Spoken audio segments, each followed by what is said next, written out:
오늘 예배에 참석하신 모든 분들을 환영합니다. 이 시간 주님의 은혜가 넘치는 귀한 시간 되시기를 바랍니다. 저희 다 같이 하나님의 말씀 보겠습니다. 오늘 말씀은 에베소서 6장 1절로 3절 말씀입니다. 자녀들아, 주 안에서 너희 부모에게 순종하라. 이것이 옳으니라. 내 아버지와 어머니를 공경하라. 이것은 약속이 있는 첫 계명이니 이로써 내가 잘되고 땅에서 장수하리라. 아멘. 우리는 지금 초자연적인 가정이라는 설교 시리즈를 하고 있습니다. 이번 시리즈 동안 우리는 하나님께서 원하시는 초자연적인 가정을 세우기 위한 하나님의 계획에 대해 생각해 보고 있습니다. 첫째 주에는 초자연적 아내들이 되기 위한 하나님의 계획에 대해 생각해 보았습니다. 둘째 주에는 초자연적인 남편들이 되기 위한 하나님의 계획에 대해 생각해 보았습니다. 셋째 주에는 초자연적인 부모들이 되기 위한 하나님의 계획에 대해 생각해 보았습니다. 그리고 오늘은 이번 시리즈를 마치면서 초자연적인 자녀들이 되기 위한 하나님의 계획에 대해 생각해 보겠습니다. 하나님을 믿는 우리의 믿음은 가장 먼저 어디에서 반영되어야 합니까? 그 믿음은 가정에서부터 반영되어야 합니다. 즉, 우리는 하나님을 믿는 우리의 믿음을 가장 먼저 가정에서 보여줘야 합니다. 그 이유가 무엇입니까? 그것은 가정에서 하나님을 제1순위로 삼지 않으면 다른 삶의 영역에서도 하나님을 제1순위로 삼을 수 없기 때문입니다. 그렇기 때문에 우리는 가정에서부터 하나님을 섬겨야 합니다. 이것이 하나님께서 우리의 결혼 생활에 많은 관심을 갖고 계신 이유입니다. 하나님께서는 그래서 우리의 가정을 축복해 주시기 원하십니다.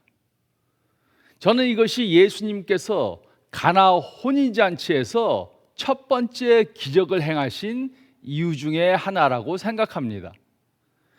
요한복음 2장에 기록된 이 말씀을 잘 알고 계실 것입니다.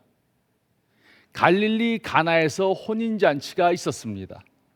예수님의 어머니도 거기 계셨고 예수님과 제자들도 혼인잔치에 초대를 받아서 그곳에 갔습니다. 그런데 포도주가 떨어졌습니다. 예수님의 어머니가 예수님께 포도주가 다 떨어졌다고 말했습니다. 예수님께서는 일하는 사람들에게 항아리에 물을 채우라고 말씀하셨습니다. 그들은 항아리에 물을 채웠습니다. 그러자 물이 포도주로 바뀌었습니다. 예수님께서는 그들의 결혼을 축복해 주시기 위해 첫 번째 기적을 혼인잔치에서 행하신 것입니다.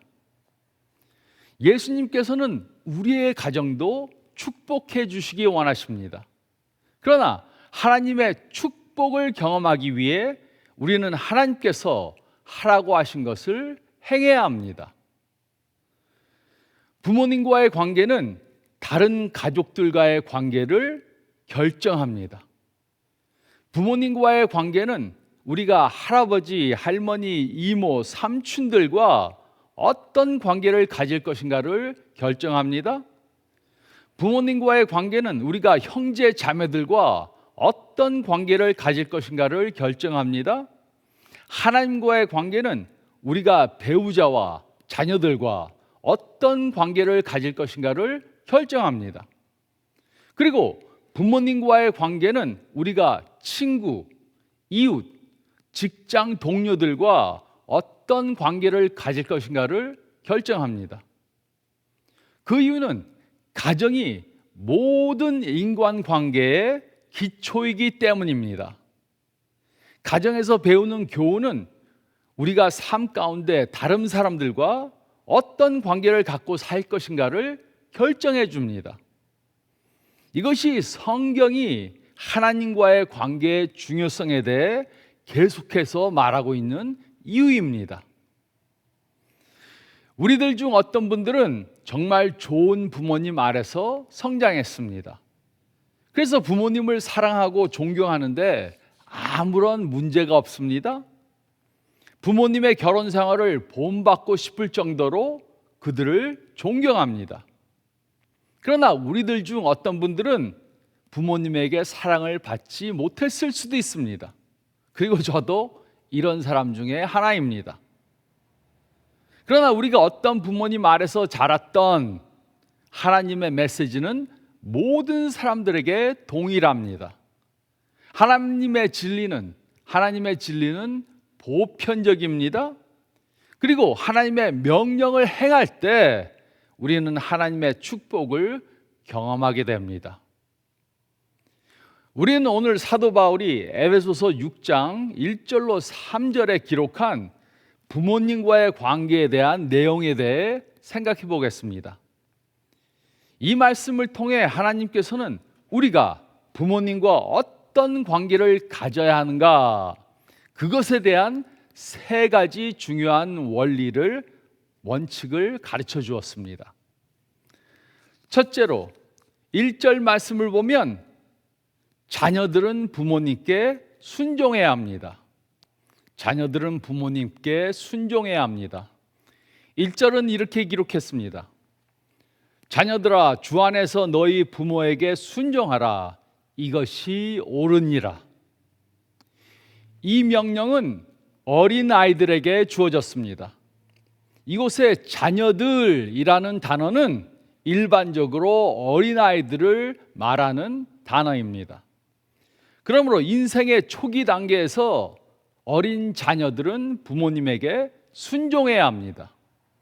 자녀들은 부모님이 시키는 대로 해야 합니다. 하나님께서는 모든 아이들의 마음속에 반항적인 성향이 있음을 아셨습니다. 하나님께서는 부모님들이 자녀들의 이런 파괴적인 성향을 주의 깊게 살펴보고 일관되게 그들을 대해야 한다는 것을 아셨습니다. 그렇기 때문에 하나님께서는 성경 곳곳에서 부모들에게, 자녀들에게 이렇게 경계를 긋고 또 어떻게 훈계하고 양육해야 하는지 말씀해 주셨습니다. 그러므로 인생의 초기 단계에 있는 자녀들은 부모에게 순종해야 합니다. 부모님이 가르치는 교훈에 따라서 해야 합니다. 반항적인 성향을 조정해야 합니다. 그렇게 하는 것이 거룩한 성품을 만들어 간다는 것을 이해해야 합니다. 어린 시절의 자녀들은 부모에게 순종해야 합니다. 그 이유가 무엇입니까? 그 이유는 이것이 하나님 보시기에 옳기 때문입니다. 이 문장은 그 이유는 이라는 단어로 시작했습니다. 즉, 이것은 좋은 아이디어가 아니고 하나님의 명령입니다. 그 이유는 이것이 옳기 때문입니다. 이것은 하나님을 기쁘시게 하는 것입니다.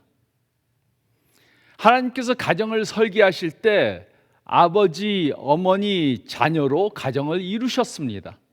그런데 존재론적으로 아버지, 어머니, 자녀 중에 누가 가장 높습니까?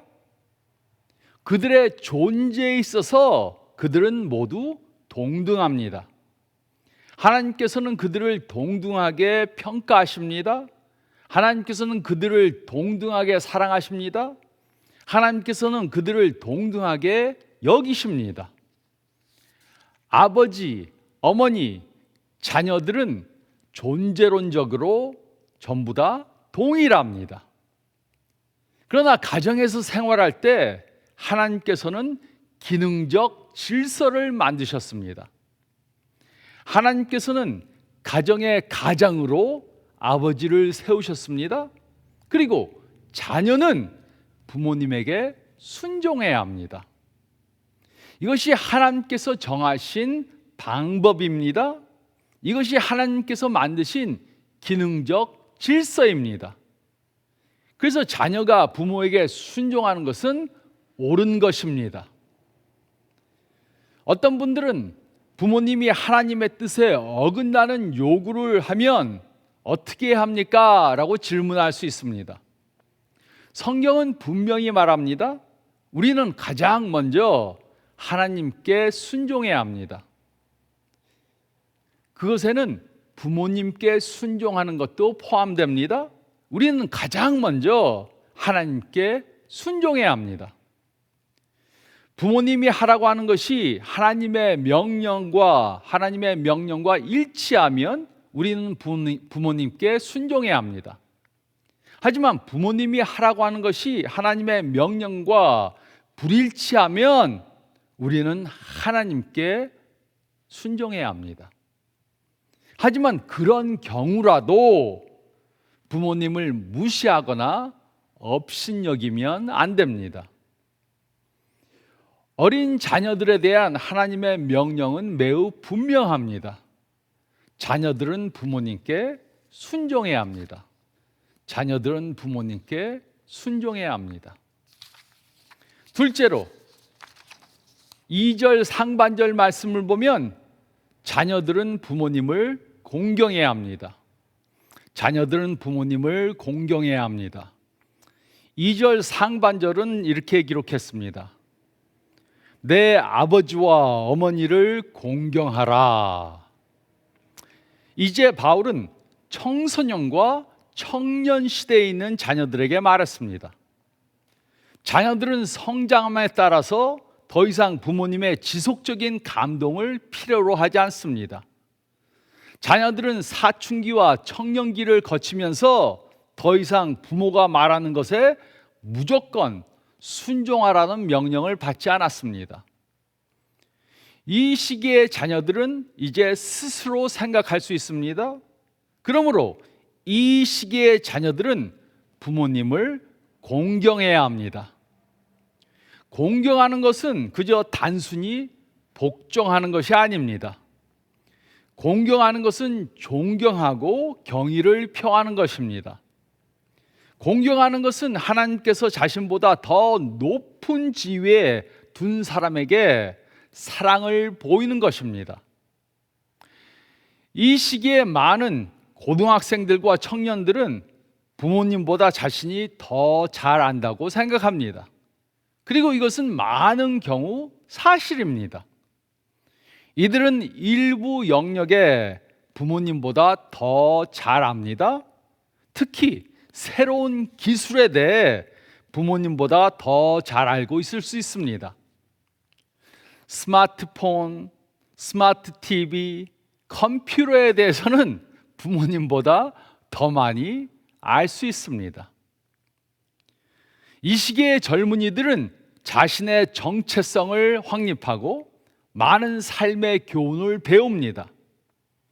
인생의 이 중요한 단계에서 이들은 더 이상 어린 시절처럼 부모에게 무조건 순종하지 않아도 됩니다. 그러나 모든 일에 부모님을 공경해야 합니다. 이것은 청소년과 청년들이 부모님을 존중하고 부모님과 협력해야 함을 의미하는 것입니다. 이 기간 동안 많은 젊은이들은 부모, 교사, 목사가 아무것도 모른다고 생각할 수 있습니다. 자신들이 모든 것을 가장 잘한다고 생각할 수 있습니다. 이것이 많은 젊은이들이 나이 든 사람들을 구식이라고 생각하고 시대에 뒤떨어진 사람들이라고 멸시하는 이유입니다. 하지만 청소년들과 청년들에게 하나님은 이렇게 말씀하십니다. 이 시기에도 자녀들은 부모님을 공경해야 합니다. 이것은 부모의 말을 잘 새겨서 들어야 한다는 말입니다. 부모님이 말하는 것을 듣고 숙고해야 합니다. 그리고 부모님의 말을 이해하지 못하면 조용히 질문해야 합니다. 그러나 부모님을 업신여기면 안 됩니다. 부모님에게 화를 내면 안 됩니다. 부모님에게 소리를 지르면 안 됩니다. 무시하는 말을 해서는 안 됩니다. 눈을 굴려서도 안 됩니다. 문을 쾅 닫고 나가서도 안 됩니다. 이러한 행동은 부모에 대한 반항일 뿐만 아니라 이 명령을 주신 하나님께 대한 반항입니다. 저는 가끔 식당이나 다른 공공장소에서 부모님에게 함부로 말하는 자녀들을 봅니다. 부모님을 업신여기고 아무것도 모른다고 핀잔을 줍니다. 이런 행동은 하나님의 명령에 불순종하는 것입니다. 자녀들이 청소년기나 청년기에 있다면 이것이 하나님께서 하라고 말씀하시는 것입니다. 청년기나 청소년기에 있는 자녀들은 부모님을 존중하고 부모님과 협력해야 합니다.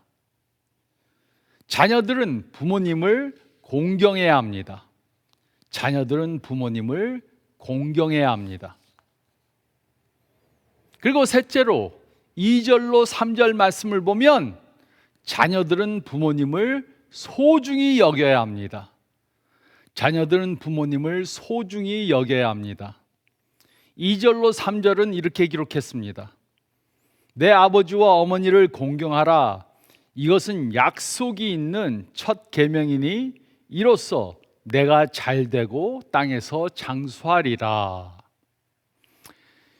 이 명령은 사도 바울이 첫 번째로 준 명령은 아닙니다. 바울은 이 말씀을 구약 성경에서 인용했습니다. 출애굽기 20장 12절은 이렇게 기록했습니다. 내 부모를 공경하라. 그리하면 내 하나님 여호와가 내게 준 땅에서 내 생명이 길리라. 바울은 하나님께서 모세를 통해 주신 그 10계명을 반복했습니다. 바울은 5번째 계명을 언급하면서 이것이 약속이 있는 첫 번째 계명이라고 말했습니다. 그 약속이 무엇입니까? 부모를 공경하는 사람은 땅에서 장수하게 될 것입니다. 우리가 부모에게 공경하고 순종할 때 우리는 또한 하나님께 순종하고 공경하는 것입니다. 그리고 하나님께서는 이 계명을 지키는 모든 사람들에게 축복을 약속해 주셨습니다. 그러므로 장수하는 것은 꼭 오래 사는 것만을 말하는 것이 아닙니다. 그 대신 자손 대대로 이 땅에서 하나님께 축복받는 삶을 살 것을 약속해 주신 것입니다. 그러므로 이것이 우리가 해야 하는 것입니다. 우리는 사춘기와 청년기를 지난 후에 결혼을 하고 자녀를 낳아 기르게 됩니다. 그러면 부모님들이 우리를 키우는데 얼마나 많은 희생과 봉사를 하셨는지 깨닫게 됩니다. 우리를 키우는데 얼마나 많은 사랑과 에너지와 노력이 들어갔는지 깨닫게 됩니다. 그러면 우리의 마음이 부드러워집니다. 우리는 하나님께 또 부모님께 감사하는 태도를 갖게 됩니다. 이 기간 동안 우리는 더 이상 부모님의 말씀에 무조건 순종해야 하는 것은 아닙니다. 이제 작년이기 때문에 무조건 순종해야 하는 것은 아닙니다. 하지만 이 기간 동안 우리는 부모님을 소중히 여겨야 합니다. 부모를 공경하고 소중히 여기는 것은 현 사회에서 별로 중요시 되는 것이 아닙니다. 오늘날 젊은이들은 숭배를 받고 노인들은 멸시를 받습니다.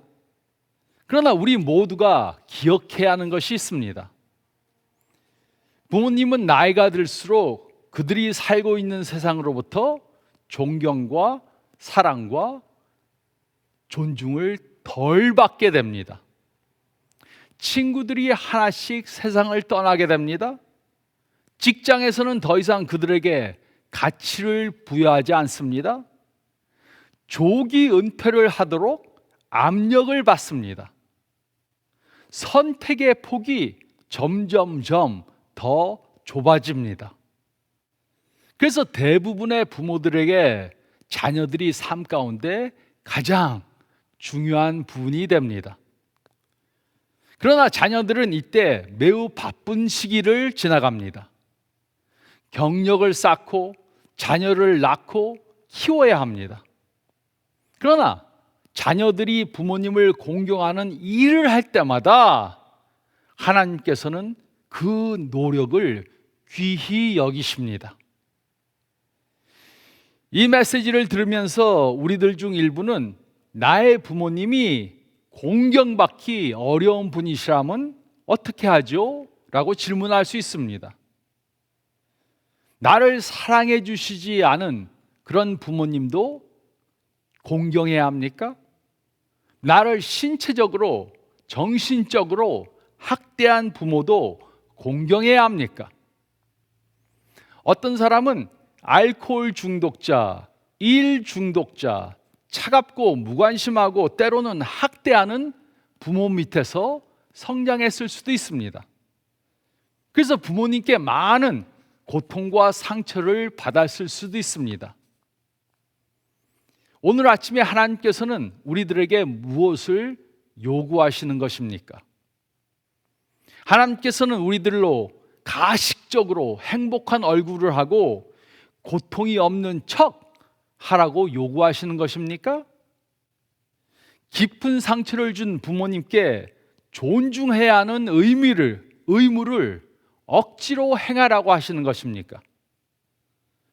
하나님께서는 진실하지 않은 경우에 만족하시지 않으십니다.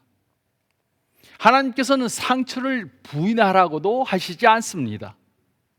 오히려 하나님께서는 우리의 부모와의 관계를 통해 받은 고통과 실망을 인정하라고 하십니다. 우리가 그것을 인정하고 소유하고 경험하고 느끼고 다루기를 원하십니다. 어떤 분들에게는 이렇게 하는 것이 매우 겁날 수도 있습니다.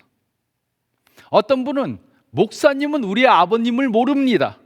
목사님은 우리 어머니를 모릅니다. 그리고 목사님은 나의 고통을 알지 못합니다. 이렇게 말할 수 있습니다. 물론 저는 모릅니다. 여러분과 하나님 외에는 알지 못합니다. 그러나 저는 무엇이 여러분을 그 속박에서 자유케 할 수 있는지는 압니다. 아버지와 어머님과 함께 앉아서 이 말을 해야 합니다. 엄마, 아빠, 집에서 일어난 일들 때문에 제가 많은 상처를 받았습니다. 하나님께서 우리들에게 이 말을 할 수 있게 힘을 주실 것입니다. 이것이 제가 27살 때 한 것입니다.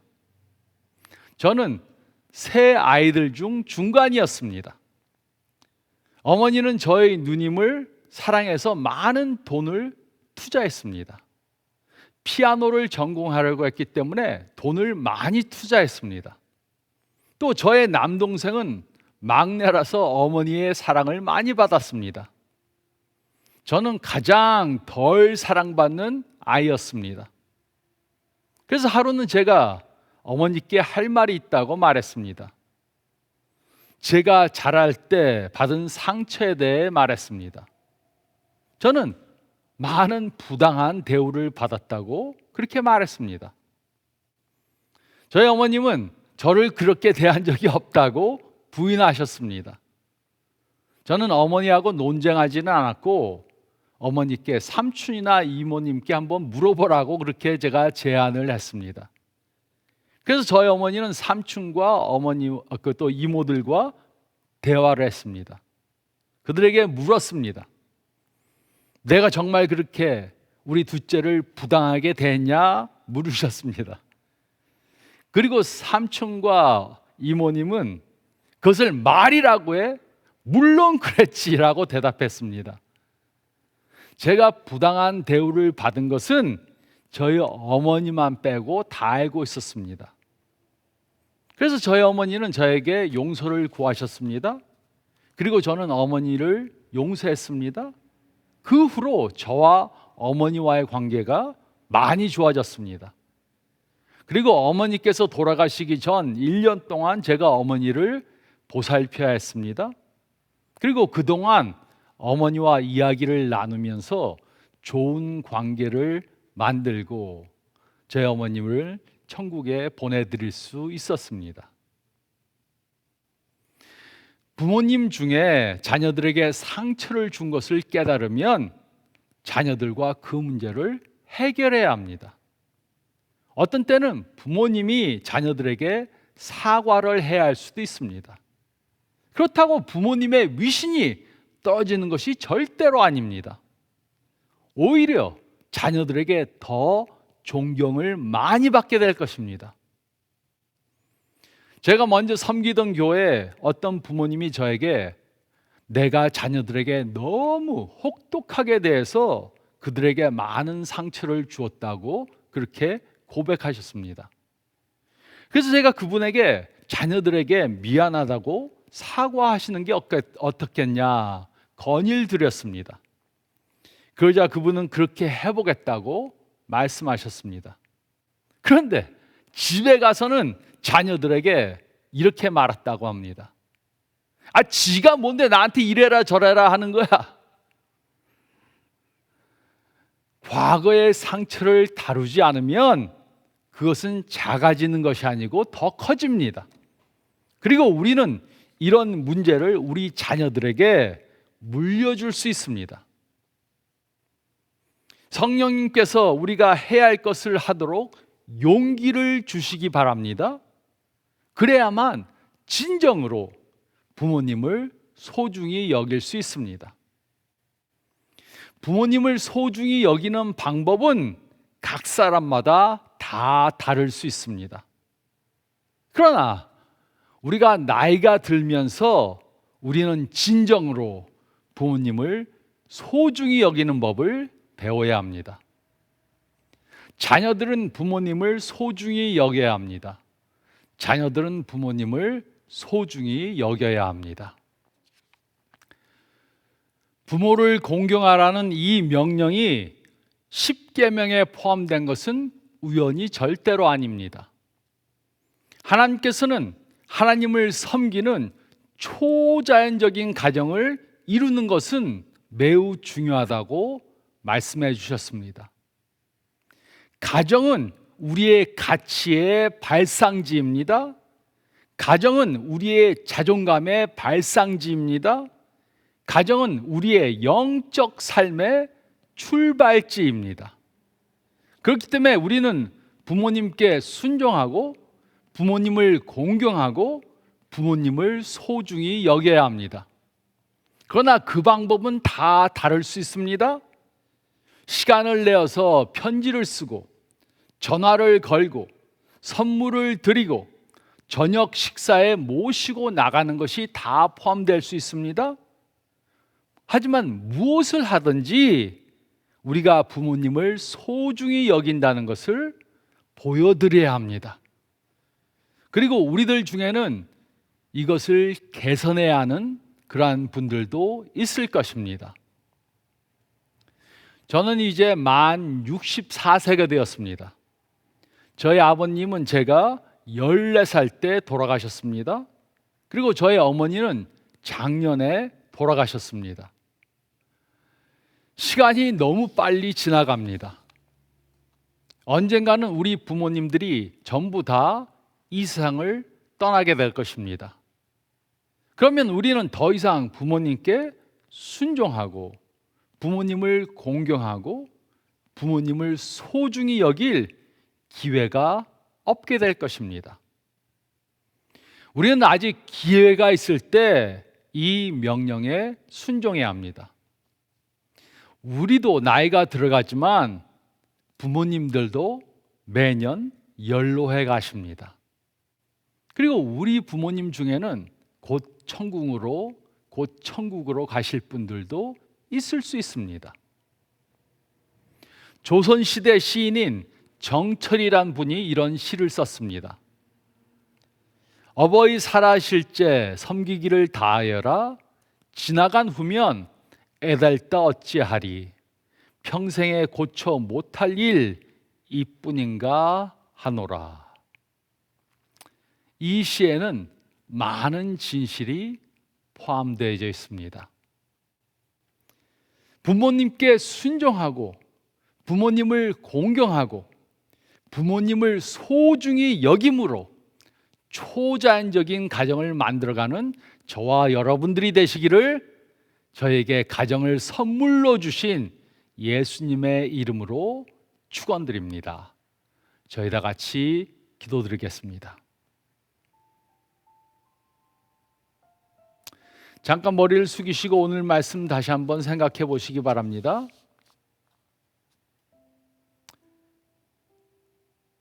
오늘 이 말씀을 통해 하나님께서 무슨 말씀을 주셨습니까? 우리가 더 많이 부모님께 순종하고 더 많이 부모님을 공경하고 더 많이 부모님을 소중히 여겨야 하는 분들이 있을 수 있습니다. 그러면 하나님, 제가 부모님께 순종하고 공경하고 더욱더 소중히 여길 수 있도록 저를 변화시켜 주시고 이렇게 부모님을 공경함으로 하나님께 축복받는 삶 살게 도와주세요. 부모님들이 하나님께서 주신 선물인데 그 하나님께 감사하며 부모님을 공경하고 소중히 여기는 저희가 되게 도와주세요. 기도하면서 이번 주 동안 더욱더 부모님들에게 이렇게 저희가 부모님을 공경하고 소중히 여긴다는 것을 보일 수 있도록 결정하시고 행하시기 바랍니다. 제가 기도드리겠습니다. 주님 감사합나이다. 먼저 저에게 부모님을 선물로 주심을 감사드립니다. 저희 중에는 이미 부모님들이 전부 다 천국에 가신 분들도 있습니다. 다시 한번 부모를 주신 하나님께 감사하고 또 저희를 키워주신 부모님께 감사하는 저희들 되게 도와주시고 부모님을 먼저 천국에 보내신 분들은 언젠가 우리도 천국에 가서 부모님들과 다시 상봉할 수 있는 기회가 올 것을 기대하며 살아가게 도와주시고 그런 소망을 갖고 살게 도와주시옵소서.